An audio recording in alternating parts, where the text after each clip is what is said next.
We've also got some more raid nerfs. So, of course, Halondrus and co. were destroyed. Rather significantly. We do have some further nerfs. Let's see, what's this? So, bug fix for the Vigilant Guardian. Skolex's missile... Okay, missile travel times, just so that's a more lenient mechanic then.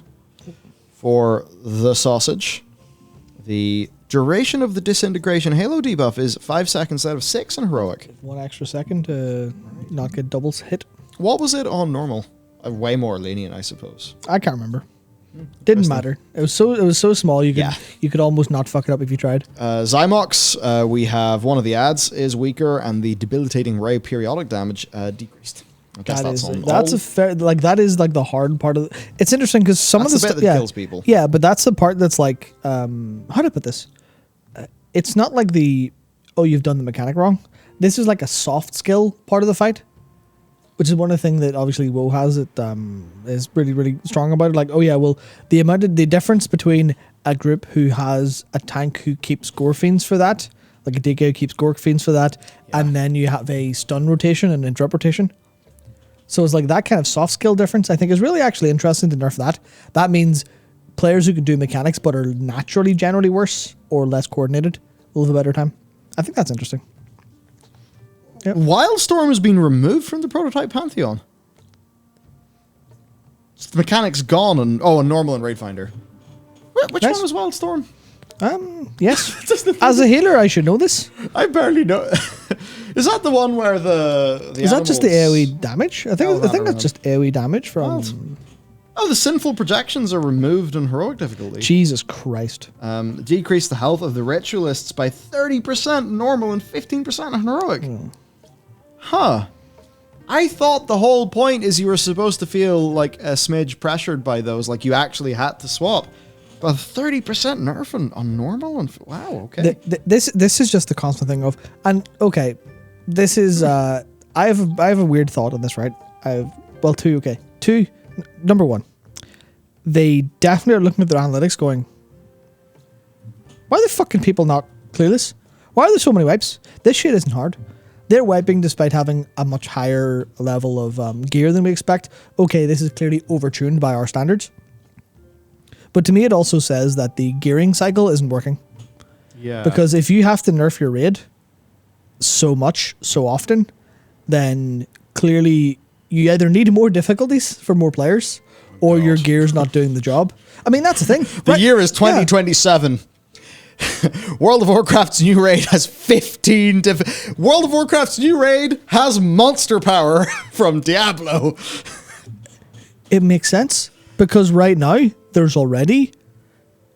Okay, let's think about major nerfs. I definitely don't have an encyclopedic knowledge of nerfs here, but you're talking at least like 7 difficulties. Because you've got Race to World First Mythic. Yeah. You've got Mythic after a couple weeks. You've got Mythic after Halondrus got the mechanic almost removed, because it's only 30 seconds swap instead of 10 seconds on the heated potato bomb. Then there's Heroic. There's Heroic week 1. There's Heroic week 7, which is now way week whatever week this is now way easier. Same with normal. They are basically making 9 or 10 difficulties.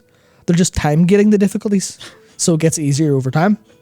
And that's the thing, accidentally. Yeah, I mean, that's the thing where what the fuck is going on with the World of Warcraft players? Simple enough, dude. That there is that much variance in skill and capability. Well, Matt. It's mad. Let me present to you Season 4. Because gear is supposed to do this job. And it's clear you are right when you say gearing is the problem. And this is when I bring up the gear upgrade system we talked about earlier in the show, where if people in their re-clears, maybe they're bashing their head off Lehivium, let's just say. Yeah. But in their re-clears up to Lehivium, they are getting some things, items, reagents or whatever, that can let them upgrade their gear. So they do that for 2 weeks. They're all maybe X percentage more powerful. And, Blizzard didn't need to nerf the raid. Their gearing system handled that. So you're 100% bang on there. Maybe is it a question where for the guilds who maybe don't send their players off to go and do some Mythic Plus homework, they're just sitting there banging their head off the wall again and again and again. This is something that, I extremely remember this. You will too if you're a listener of the Blue Please podcast. that Total Biscuit ran back in the day, where they nerfed Ice Crown Citadel in a progressive fashion. But rather than do it like this, where they do targeted tactical nukes, basically, let me get the ICC nerf thing, because I want to work out what the timing was on the Ice Crown Citadel nerf. I mean, hey, this will be a cool little bit of World of Warcraft history anyway, if you were not playing the game around this time many years ago. Well, okay. Let's see, if I type in nerf, nope, 5%. Aha! Nope. That's... Okay, fuck it. Well, I can show people the buff anyway. So if you go over to my screen, this is Hellscream's War Song, right? Oh, yeah, that, yeah. So I can't remember if this increased by 5% each month or... Something like that. Something, but basically this globally would increase, I think, to the degree where it hit like 30% or 35%.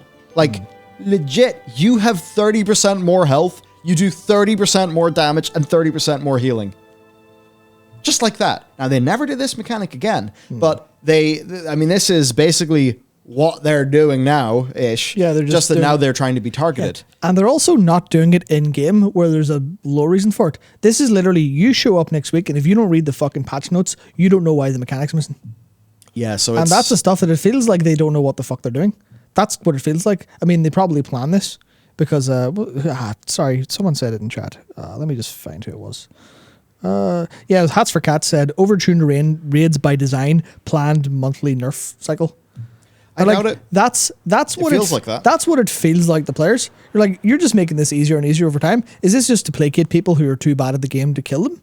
And then you have this thing of, well, where's the achievement if you have someone basically handing you a participation medal because you've tried for long enough, as opposed to getting over the obstacle?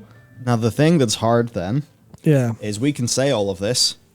What would we say if we then saw? Maybe this is something where we could actually go and look at some statistics, perhaps, to try to explain this phenomenon. Because I know there's nothing that Dakor likes more than going through Warcraft log parse counts and kill counts and things for our statistics videos. Yeah. It's fine for me and you to say this. Yeah.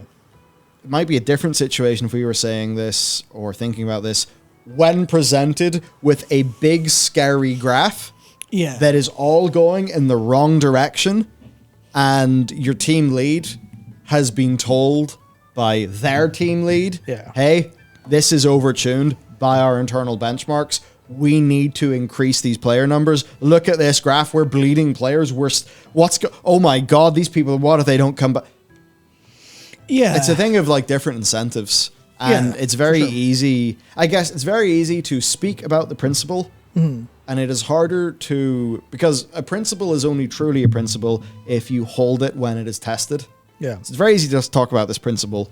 But I suppose the problem then is, well, it's not tested for us because we're not developers, right? These aren't bosses that we've made. So I wonder, maybe that's the sort of thing where maybe we could do an investigation. I don't know, because I kind of forget what the data's like. Blizzard have fucking removed any chance of seeing any data half the time. Yeah, but basically, we can get guild kills and stuff. Yeah, we could produce a curve. Yeah, the problem is relative percentages or something. Yeah, the problem is that's definitely going to be a little bit. I mean, it's probably liable or possible during just full stuff, but it's definitely there'll be a lot of factors to make that data very hard to be reliable. But we could. I guess. I know that it's like, see this, think about it, get angry. Yeah. And I think maybe I'm seeing this, I'm thinking about it, I'm thinking, why do they feel like they need to do this? Yeah. What on earth do those numbers look like? Yeah, I mean, I'll, just so it's not, because you say, see this, get angry at it, I'll try to explain why my reaction is like negative and immediately. I don't mean that in a pejorative sense. No, but I'm trying to just explain to kind of follow because we're talking about the principle, but the principle I think needs a little bit explained to be super clear. Yeah. And the principle is like I was a little bit saying about, your achievement isn't real if, there's someone behind the scenes making sure you win. Yeah. And that's exactly what this is. It's this case of, why would you play the game at launch if you just wait until it's easier? That's kind of one of the things. If your goal is the achievement, then this is the stuff that I think is where this is where a lot of the demand for boosting could come. Because it's like, well, they're just going to make it easy anyway. So I even in like players' heads, well, I could definitely get it. I just need to wait for the gear and then for the nerf. And so why don't I just buy a boost now and then I can unsub and fuck off and come back next expansion and say, I've got ahead of the curve. I got it early. I'm so good at this game. Some of that mentality's it's other parts of the game. Remember how the way that the catch up for AP used to work in its various different forms, so that it was, do you want to binge World of Warcraft on this Sunday, the one day of the week you got free? Yeah. Well, fuck you, you can't. Yeah, your efforts turned to shit next Tuesday or next Wednesday. Because the artifact knowledge ended up being like a progressive nerf of past effort. Yeah. But we obviously knew why they did it and why they kind of felt like they had to. But man, it's weird. I would love to have some transparency into the numbers informing this decision. Yeah. So because no doubt this feels, because you can maybe argue like, who is this for? And this is for the people who are still trying to progress in these bosses. Ostensibly, yes. And if this is for them, like, they're going to feel a bit robbed.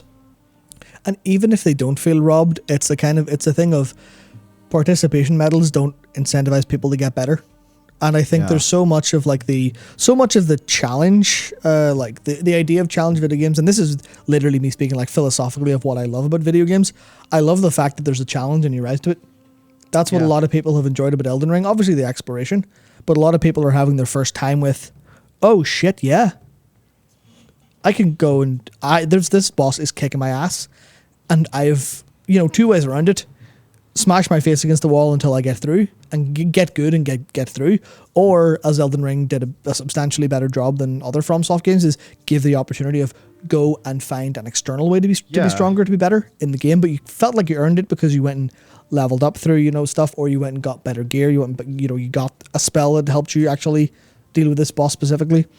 And that's the stuff of like, that's just that's a better experience for the player, as far as I see it, as someone who likes video games for being this like kind of untainted, unplayed with the video games, or a pure raw challenge. And I think it was there was someone, I can't remember who it was, but someone earlier said, Celestian said, why do you feel like it matters to you if you did it in the harder version and someone else doesn't? I don't care about someone doing it and it being easier. There's definitely a world where I do, and there's probably a time where I did. But as someone who got cutting edge of Argus, like an hour before the servers went down for the pre-patch, I actually don't give a shit about that personally. It's more, I would like other people to have the same satisfaction that like I think video games are capable of giving people. When you're just like, oh, this is hard, so you get over how hard it is. I think that's enjoyable. And if there's someone behind and I also says someone who's received many participation medals in his life, because I'm not very good at running. It's that thing of that stuff kind of like, well, I didn't fucking earn this. This is worthless. This is laughing at me for not being able to do the thing. And it's like this whole system is designed to go, oh no, you didn't really earn that. Yeah. And there's a possibility of that, but I'd rather have people be able to have actually, go play go do the thing right this time. Do the thing right, rise to that challenge, you'll feel better for it. It's a better thing for society that people are trained to enjoy that. Is it a problem that video games do that instead of real world things? Probably, but let's not think about that. So it's that kind of thing of just, the game's also not real. The game's not real if they keep playing with it. That's the thing I like about, because I recorded a video on the FF14 Ultimate and how that shit went live and they're like, yeah, we're not touching that. Unless there's a bug we haven't seen, we're not touching it. Yeah. No hotfixes, no nerfs, no buffs. No like under the hood changes, just here's the challenge, rise to it. And then players did. Which is very different to World of Warcraft's, that's not exactly as our numbers will tweak. And it's that thing of there's someone behind the curtain making sure the things turn out the way they are. And it's like that's not real. That doesn't have that real. It's artificial. It's fake. I think I would like to see perhaps the best way to get through this is just community council response. Yeah, sorry for the banging noise outside. Yep. I'd like to see Blizzard explain their thoughts here, not in a gotcha way, in a I mean, it would be interesting, but also I think a lot of players would like to know. And it's like, as you keep on going through things, it's interesting. Like in Lahivium, the acquisition Satoma, so that's the one that blows up if you don't do it right? Yeah. So its radius, like it was 40 yards before. And that basically meant if you didn't do enough damage in Yeah, that little then- window, yeah. you would invoke it and you'd be in for a more rough time. Well, now it's 20 yards. Which means range can outrange it. Yeah, so it's 20 yards in normal and heroic. And the cast time then as well of detonation has been increased to 2.5 seconds up from 2. Yep. It's just interesting. It's like, well, I don't know, the acquisition of Toma, it's like that felt like a really important thing Yeah. to do. For Halondrus, there are... I mean, wow, the light shatter beam, it's decreased per Halondrus. 30%. 30% decrease in that on, well, okay, Raid Finder, I suppose I could get, whatever. I don't really care about it that much. Normal and heroic. Yeah, that's just, tank. Yeah, Reclaim scales more slowly in heroic. Anduin, increase the time it takes for people to be susceptible to blasphemy after return to their body. Rygalon, increase the duration of the collapsing Quasar field to 10. Yep. Normal and heroic. Health down 5% heroic. Soval, all trapdoors close phase 3 normal. Decrease knockback on a bunch of things. And the Defile grows slower. Yeah. And that's just more friendly Interesting. mechanics. And I don't mind if they're tweaking. Like, I don't mind too much if they're tweaking numbers. But when you're removing mechanics, like, what? Why did you make it? Yeah. Why are you making this game for... Well, that's an awful thing to say. Why are you making this game for such a range of players? Why are you catering to these players who can't do this? Why don't you tell these players, let's get good? That's obviously a problem. That's a whole bad thing in itself. Yeah. But you want to like, okay, ostensibly you want like an aspirational point to your difficult gameplay. Like if you can't do normal, be in Raid Finder until you're good enough for normal. It's kind of how it should work. I think most people would largely agree. I definitely wouldn't just throw out the get good mentality because that has a whole load of problems in itself. But like, there should be an aspirational climb. There should be, this is where the game needs things to say, hey, maybe here's a way to actually train yourself to be better as opposed to being entirely external. Because that offers some problems, especially, but then that's the whole metagaming thing where they kind of expect that out of some, but then the people they don't expect it out of, they don't really help in any way. It's like this proving grounds, the fuck are they, honestly? I mean, same could be said for the FS version of those, kind of pointless, but like... I guess, too, it's a thing of design elegance. Yeah. You don't have to do this whenever your gear progression stuff works well enough. Yep. And maybe some of this could be typical of Blizzard, or not typical, maybe some of this could be down to they kind of missed the mark when they had to do all the Covenant stuff Yeah. and the double legendaries and the tier. And maybe they genuinely just missed the mark on balance. But it took them too long to get things to the right place, meaning that this has been a continued dragged out thing for people. Now, at the same time as this, they've actually buffed a few specs. I mean, Athlock 4%, Arms 4%, Rogue Outlaw 4%, Windwalker 4%, Beast Mastery 4%, latter two not applying to PvP. So there's some buffs.